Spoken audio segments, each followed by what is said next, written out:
সেজন্য কি করলো, জামাতে ইসলামকে কিন্তু সাথে নিয়ে গেল। এখন জামাতে ইসলাম রাজাকার খারাপ, তখন কিন্তু নিজামী সাহেবের সাথে ফটোগুলো যদি আছে মিটিং টিটিং এর, মধুর সাহেব ওদের সাক্ষী আছে।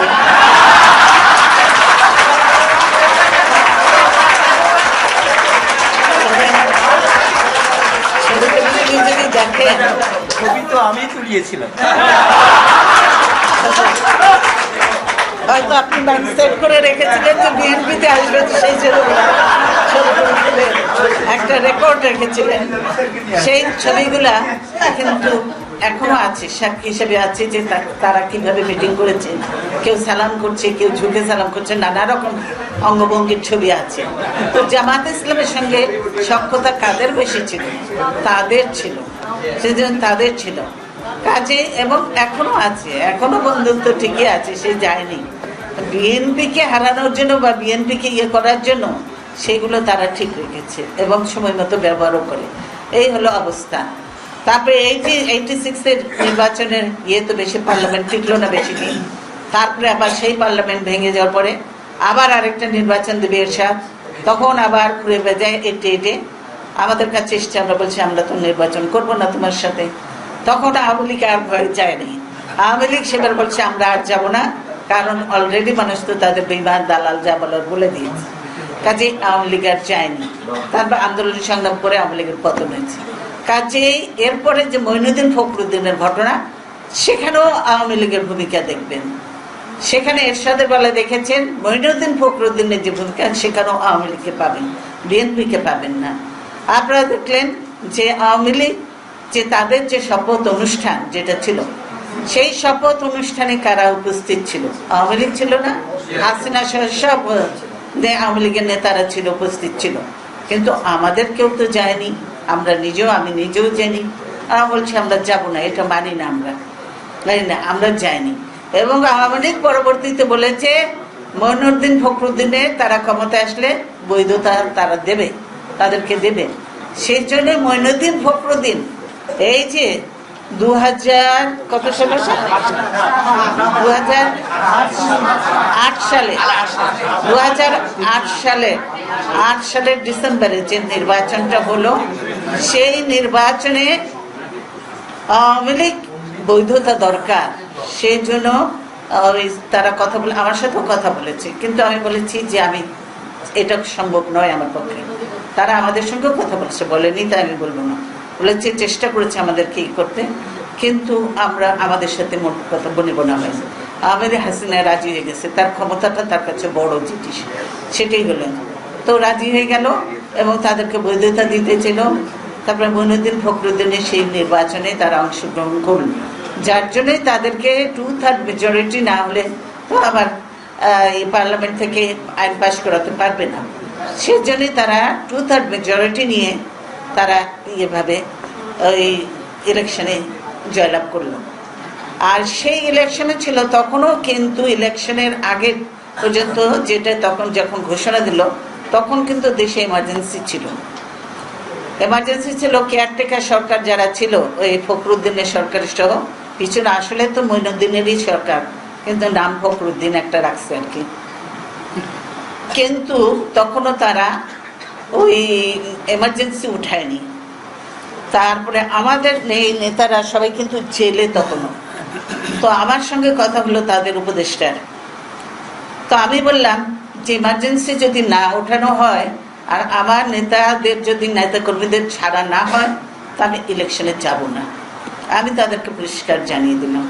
আমি তাদেরকে পরিষ্কার জানিয়ে দেওয়ার পরে তারা এই করলো যে এরকম, তখন আমাকে সঙ্গে সঙ্গে বললো যে না, আপনি এখনই ঘোষণা দিন না, এটা আপনি একটু ওয়েট করেন, আমি আবার একটু পরে আপনাকে ফোন করে জানাবো। দেখুন, বললাম ঠিক আছে, ভালো কথা। আমি এই অফিসেই, তখন অনেক নেতাকর্মী সবাই ছিল, অন্য দলের লোকরা ছিল। তো তারপরে তারা একটু পরে ফিরে আসলো এবং তারা কথা দিল যে এত তারিখে ইমার্জেন্সি উঠে যাবে এবং এমার্জেন্সি ছাড়াই নির্বাচন হবে, এবং আপনার দলের নেতাকর্মীদেরকে আমরা ছেড়ে দিচ্ছি, ছেড়ে দেওয়া। নেতাদের ছেড়েছে, আমাদের নেতাদের ছেড়েছে, তারা এই করেছে, যে কথা দিয়েছিলাম সেটাও রেখেছে, তার কত তারিখ উঠাবে বলেছিল এবং তারা উঠিয়েছে। তারপরেই কিন্তু আমরা সেই নির্বাচনে গেছি, যদিও আমাদের অনেক আপত্তি ছিল সেই নির্বাচনে যাওয়াটা, তবুও আমি খুব সন্তুষ্ট ছিলাম না। আমি বুঝতে পারছিলাম যে নির্বাচনটা সঠিকভাবে হয়নি, কেন সব সেটা তাদের এমনভাবে করে রেখেছে যে নির্বাচনে আমরা ভালো কিছু আশা করতে পারি না। কিন্তু আমাদের যারা সঙ্গে আরো ছিল যারা, তারা খুব বেশি আগ্রহী, তারা অনেক বেশি আগ্রহী। নির্বাচনে যেতেই হবে, নির্বাচন না গেলে আমাদের অনেক ক্ষতি হবে ইত্যাদি ইত্যাদি। যেই হোক, তখন তাদের কথা শুনে আমরা নির্বাচনে আমরা গেলাম।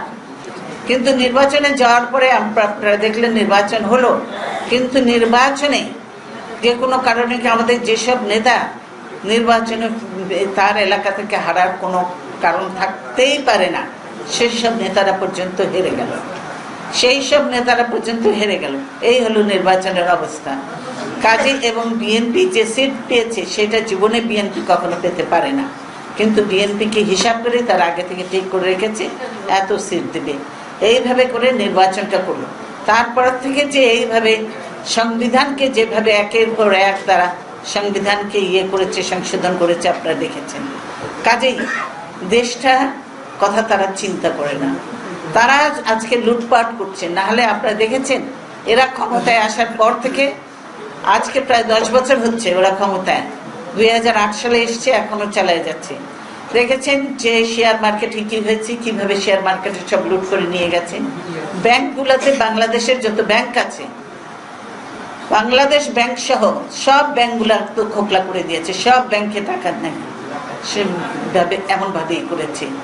এক একটা প্রজেক্ট বলে যে আমরা খুব নাকি উন্নয়ন হচ্ছে, উন্নয়ন হচ্ছে। এক একটা প্রজেক্ট আমরাও তো বসেছি একদিকে, আমরাও মিটিং টিটিং করেছি, আমরা জানি এক একটা প্রজেক্ট নেওয়া হয়, কিছুদিন পরে ওই প্রজেক্টের মূল্য আবার কস্ট বেড়ে যায় 3 গুণ 4 গুণ 10 গুণ পর্যন্ত প্রজেক্টের কস্ট বেড়ে বেড়ে কি অবস্থা হয়েছে। তারপরেও তো এই যে ফ্লাইওভারে আপনারা দেখলেন যে কি ভেঙে পড়ছে, মানুষ মরছে, এই হলো তাদের।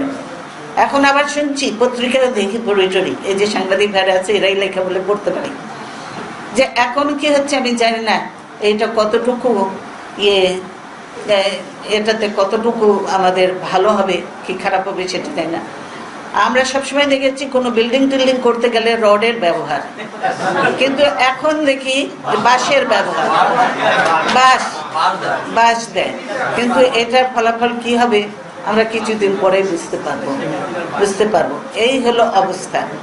কাজেই আজকে জাতি একটা কঠিন সময় অতিক্রম করছে, সেই জন্য আমরা মনে করি যারা আছে বাইরে, যারা আছে অন্য যারা আছে, যারা দেশকে ভালোবাসে, দেশকে নিয়ে ভালো চিন্তা করে, আমাদের এই বুদ্ধিজীবী ইন্টেলেকচুয়াল সেও বলেন, সাধারণ মানুষ বলেন, আমি বললাম রিক্সা শ্রমিক বলেন, হকার বলেন, হকাররা আজকে প্রতিনিয়ত আন্দোলন করছে, তারা হকার বলেন, বলেন অটো রিক্সা বলেন, যারাই বলেন, এই ছোট ছোট দোকান, বড় বড় দোকান যারাই আছে, যারা দেশকে ভালোবাসে, নিজের ব্যবসা বাণিজ্যের চিন্তা করে, তাদেরকে বললো যে আসুন একসাথে ঐক্যবদ্ধ হয়ে অন্যায়ের বিরুদ্ধে প্রতিবাদ করে দেশটাকে বাঁচাই। দেশটা বাঁচলে আপনারা বাঁচতে পারবেন, দাঁড়াতে পারবেন, মানুষের মতো সম্মান নিয়ে আপনাদের পেশায় আপনারা কাজ করতে পারবেন।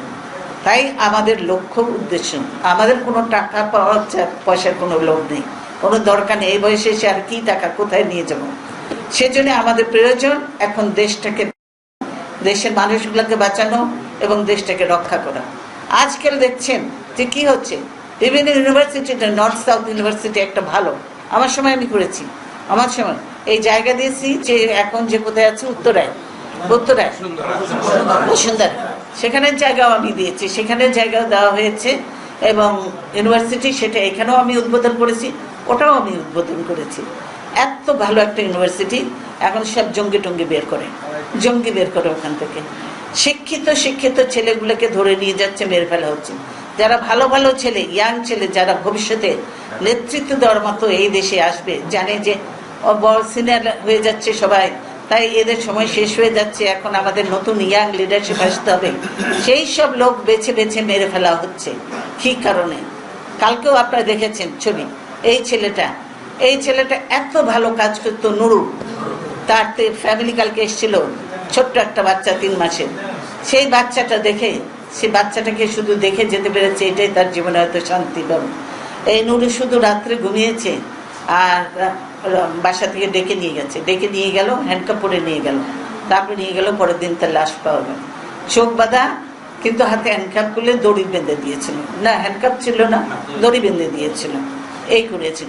এরকম ভাবে বহু লোক আর কি করতো, সে হেল্পলাইন বলে একটা চালু করেছিল, তারা আর বেশ কয়েকজন লোক যারা এই সব যারা পঙ্গু হয়েছে, হয়েছে, গুম হয়েছে, খুন হয়েছে, তাদের পরিবারকে সমাজ কল্যাণমূলক সমাজসেবামূলক কাজে তারা নিয়োজিত হয়েছে। সেই ছেলেটাকে নিয়ে গেল, কেন সেই কাজগুলি করে। আজকে দেশে ভালো যারা কাজ করবে, আমাদের শিক্ষক বলেন, ছাত্র বলেন, যুবক বলেন, তাদেরকেই আজকে গুম খুম হত্যার শিকার হতে হচ্ছে। এইটা একটা, আমি বলবো এইটা এদের নয়, আরো অনেকের মহাপরিকল্পনা এটা, যে বাংলাদেশকে ছোট বানিয়ে রাখতে হবে, বাংলাদেশের মানুষকে মূর্খ, অকেজো, দুর্বল বানিয়ে রাখতে হবে। সেজন্য আপনাদের মতো শিক্ষিত বিবেকবান লোককে জাগতে হবে, আপনাদেরকে উঠে দাঁড়াতে হবে, আজকে এর প্রতিবাদ করতে হবে জোরে সোরে, না হলে এর থেকে আমরা রেহাই পাব না। আমরা স্বাধীনতা যুদ্ধ করেছি, মুক্ত যুদ্ধ করেছি কারো গোলামি করার জন্য নয়, কারো শৃঙ্খলা আবদ্ধ হওয়ার জন্য নয়। আমরা যুদ্ধ করেছি, দেশ স্বাধীন করেছে, এতগুলা লোক মৃত্যুবরণ করেছে, তাদের আত্মার শান্তি পাচ্ছে না। আজকে এদের এই গোলামির শৃঙ্খলের জন্য তারা শান্তি পাবে না। কাজেই আমরা শৃঙ্খলিত হতে দেব না, হব না ইনশাআল্লাহ। আপনারা সকলে ভালো থাকেন, মিলেমিশে থাকেন, ঐক্যবদ্ধভাবে কাজ করলে আমরা সবটাতেই কামিয়াব হব, সফল হব।